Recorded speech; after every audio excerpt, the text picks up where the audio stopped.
Hey everyone, welcome to the channel. I'm Kristen, and this is a place where we hang out and make interesting nails together. Today we're making a set inspired by the 2015 movie Krampus, with an emphasis on how I made these snow globe charms.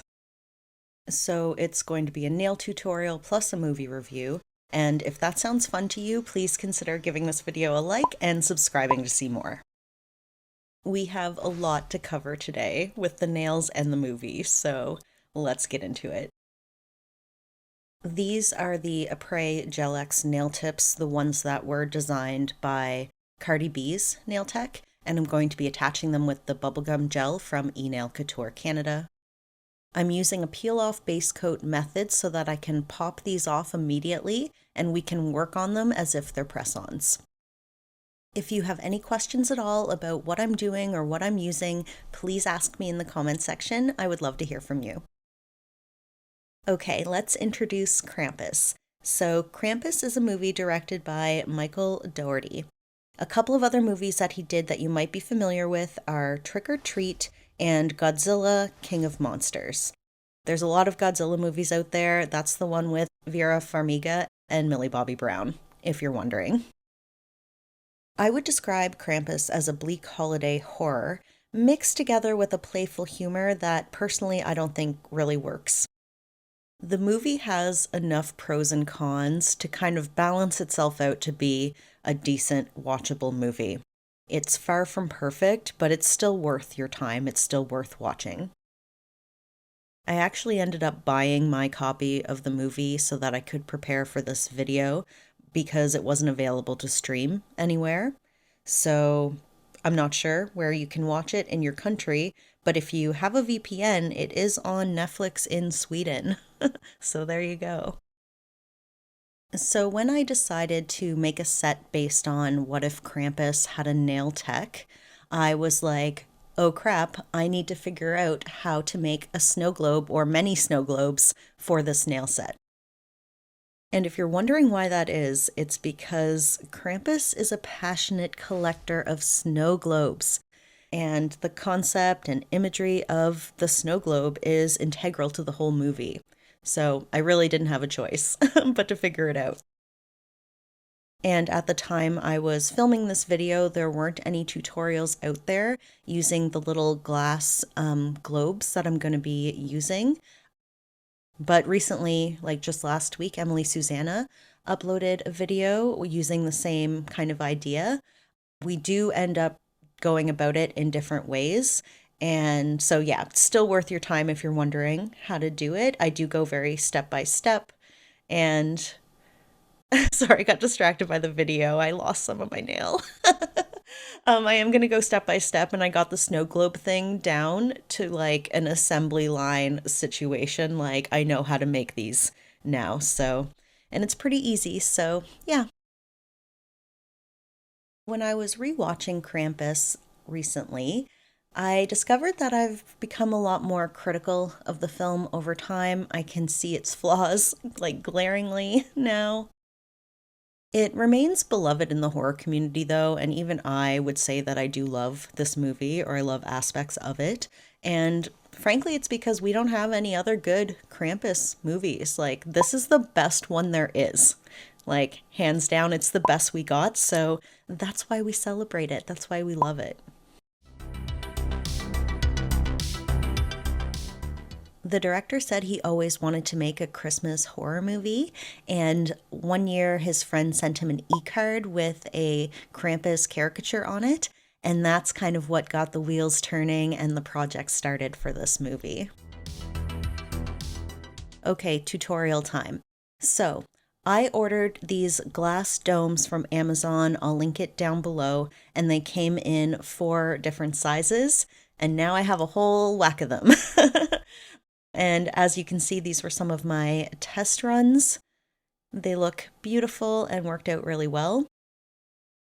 My 2 big concerns, I guess, or things I wanted to focus on was making it look like a snow globe, and also making sure I knew that whatever I was using would actually stick to the glass, because I've never incorporated glass with nail art before. So I did a bunch of tests before we got to this video.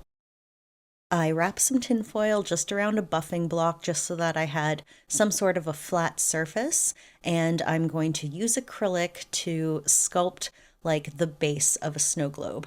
And the trick for doing this was to keep the bead of acrylic on my brush for a really long time. This footage is sped up a little bit, but yeah, you hold it on there for a while so that it's not too runny. This is my first introduction to using acrylic to sculpt charms, I guess. And I decided to use acrylic because, well, I had a dark color in that. I don't have a ton of polygel, and I wanted to avoid those sticky dispersion layers at all costs if I could. I'm doing my best to flatten out the top of these little domey things, but I will sand them down a little bit. We just want to get the rough shape.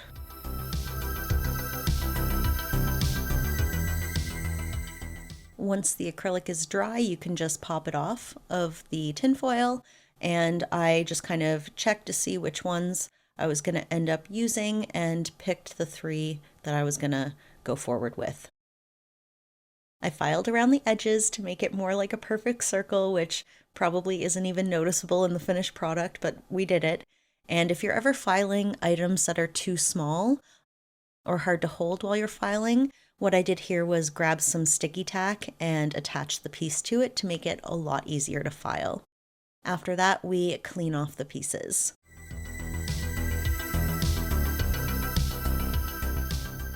Then grab a nail stand and the sticky tack again, and use the sticky tack to attach the domes to it. And just make sure that the hole at the top is straight up, like it's not sideways or anything, because that'll help us with putting in the coconut oil. I'm doing 3 different sizes here. So all I did was take my regular oil dropper, clean it off with a little bit of alcohol, and used it in the coconut oil. I didn't want to buy a syringe. I see a lot of YouTubers do that, but this worked just fine. The hole was big enough. It was kind of hard to film this part, but we get there.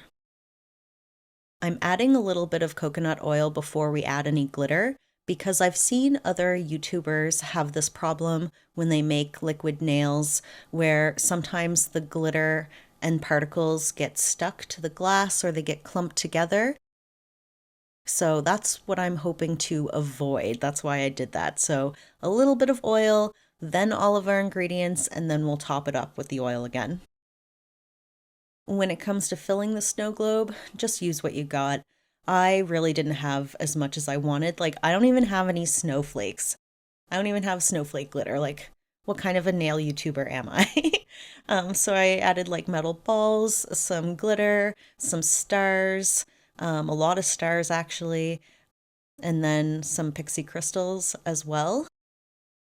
I did a couple of tests where I used caviar beads, and those didn't really work out that well. They didn't look good and they took up a lot of space. So yeah. And don't worry about making a mess at this point. Just focus on not knocking these things over. But in terms of getting oil and glitter everywhere, don't worry about it because yeah, see what I'm doing here is I'm just taking some rubbing alcohol and I'm wiping away just the tops. We just want that clean layer. Well, actually, I didn't even really need to do it at that point because I'm adding more oil. So I just cleaned it for fun, I guess. So now we're going to fill these up. This one, the largest one, actually took 3 or 4 syringes. I was shook. And the trick to figuring out how much to put in is to put in as much as you possibly can to fill it until the little bubble of air remaining is almost to the hole itself. Not touching the hole, but so close to it. Yeah, the more you can fit in, the better. I'm trying so hard to show it, but yeah. Now we can clean. This is the important clean right here. Make sure that there's no oil or no glitter stuck around that edge that we need to seal up. So we're going to attach the base to this using Gorilla Glue.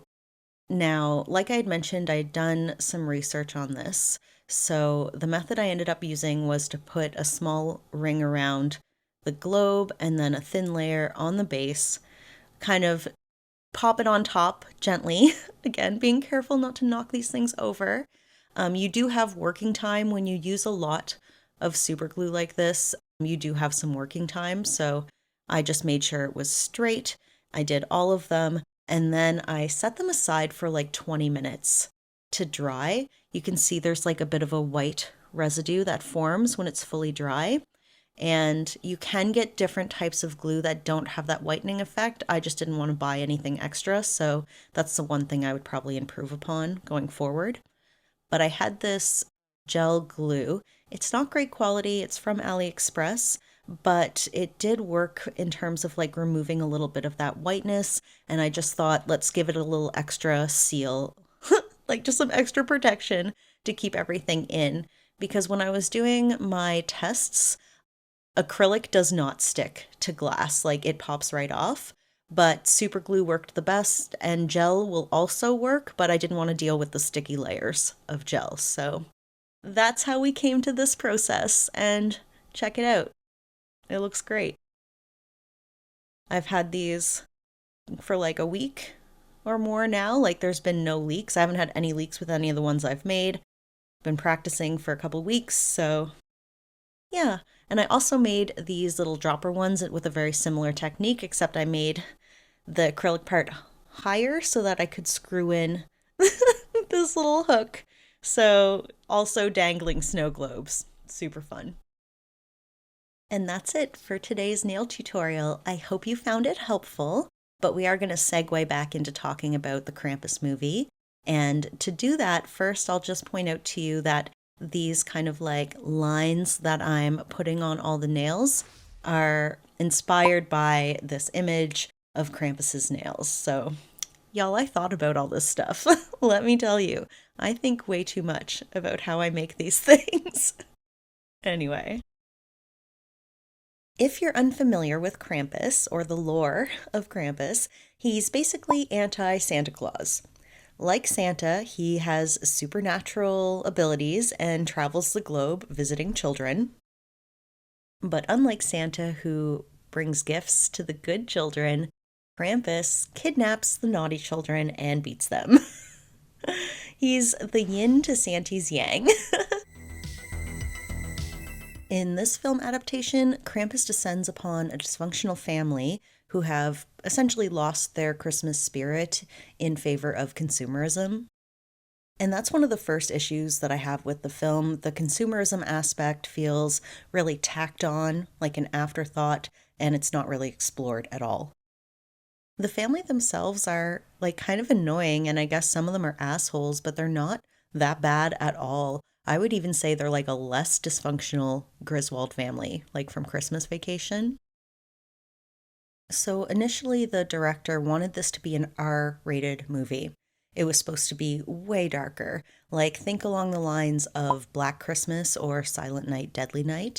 And both of those movies were like controversial upon their release. So I think the studio that was funding this Krampus movie, they just didn't want to take the risk of releasing an R-rated holiday horror and receiving like backlash for it, I guess.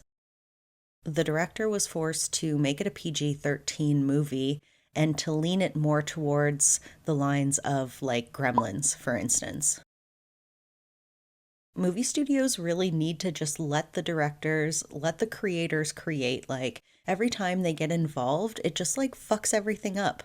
Like if Michael Dougherty was allowed to make the Krampus movie that he wanted, I bet it would be way better than how it turned out. I think that's the reason why this movie just doesn't totally work. It's so bleak, like the stuff that happens is really dark and fucked up, and it just really doesn't match like the humor or the PG-13 rating. But let's talk about some positive aspects because there are a lot of them. The acting is great. We've got respected actors like Toni Collette and Adam Scott in the lead roles. The kids also give a good performance, and the family has a good chemistry in terms of like feeling like a real family. The atmosphere and the cold aesthetic are just perfect. Like, I've never felt more chilled and cold during a movie. Like, even just like thinking back to it, I'm getting the chills. Like, the sound of the wind whistling through the cold streets, like the color of everything. Like, the creative team just fucking nailed it. And the absolute best part about this whole film are the creatures and the creature design. So, this movie was filmed in New Zealand, and I think that really benefited them because the creative team that did all the special effects for Krampus was the same company that worked on the Lord of the Rings movies. So, yeah, creature design, undoubtedly the highlight of the whole movie. Krampus and all of his little minions and the evil toys, they're just awesome. The creature design of Krampus is probably the best one that exists in terms of him being brought to life on the big screen. He presents as extremely powerful, really heavy feeling. Like he walks really heavy, you can hear him coming, and just like evil. He just feels evil. He's dressed in a deep red velvet cape coat thingy, and it's well worn, it's got fur trim, it's dirty, it's tattered. He's also draped in chains, and I swear those chains literally sound like they're cold and unforgiving. Krampus is also sporting some long pointed nails. So the design of Krampus overall really influenced me. After all, I'm making this set for him. One thing that I would have liked to add to the set is that you can actually get this velvet flocking stuff for nails, and I just didn't want to buy any more supplies, so I'll have to try the velvet flocking technique for another video sometime.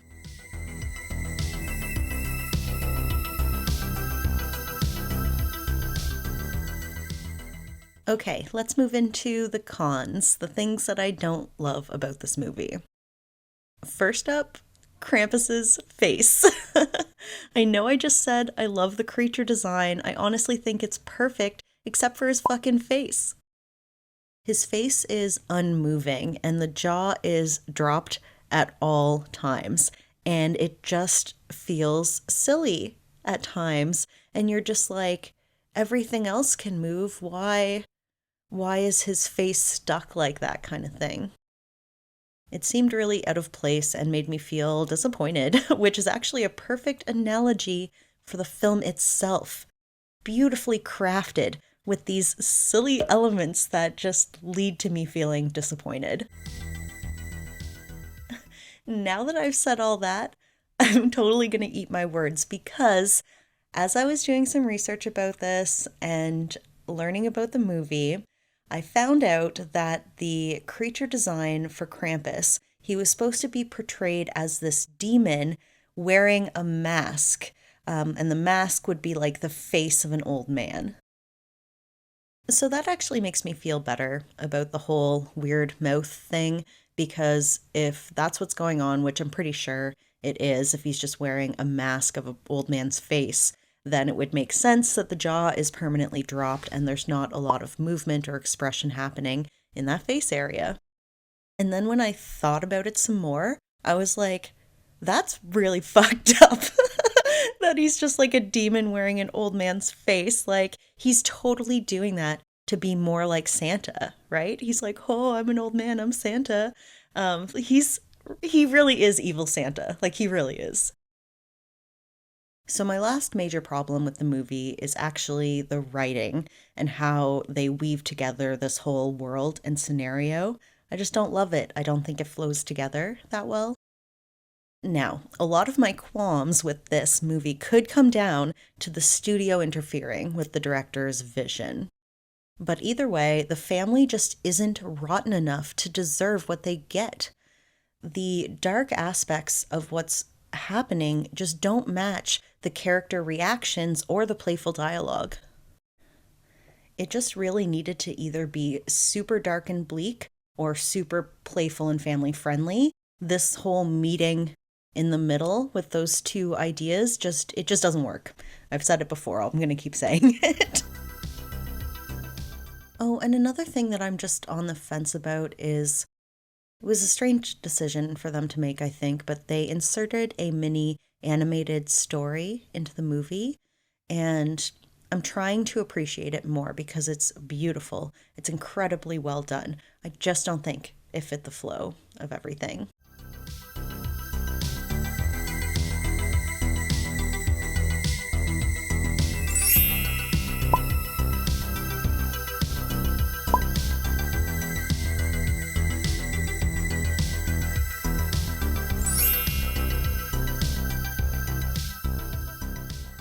By the way, when I attach these stars to the nails, I'm making sure that they're faced down, like the Antichrist. 'Cause he's anti-Christmas. He's evil Santa. He's in cahoots with Satan. He's a baddie. So in conclusion, for the movie review part of this video, I would only recommend this film to people who like horror movies. I do not think it's family friendly enough for the majority of folks out there, but please let me know your thoughts down below in the comment section. Did you love it? Did you hate it? Have you forgotten about it? Are you avoiding it? Are you intrigued by it? Yeah, just let me know your thoughts down below.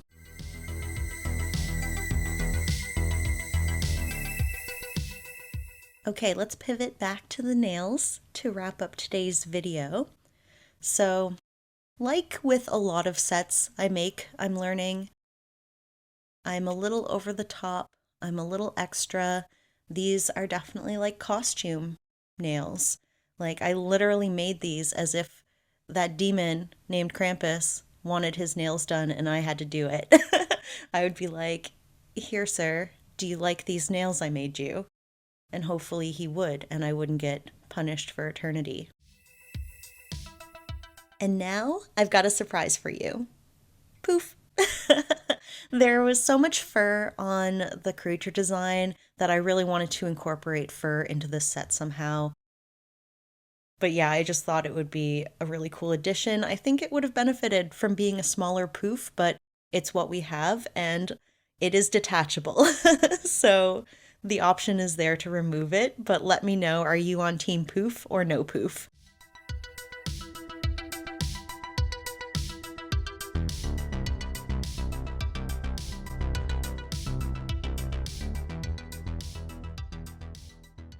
So here we are with Krampus's finished nail set. I'm pretty damn happy with it. I'm pleased with how the snow globes turned out. I got some better images on my Instagram, so be sure to give me a follow over there. Oh, and these snow globes aren't just filled with glitter, they also contain the souls of those who I deem punishable, so Krampus is gonna love these. Definitely Krampus approved, but be sure to let me know what you think as well. If you've made it to the end of this video, I'm so happy. Thank you so much for being here with me. Thank you for supporting me and supporting the channel so that I can continue to create things that bring me joy and hopefully entertain you as well. Be sure to give this video a like and subscribe, and I will see you all in the next one.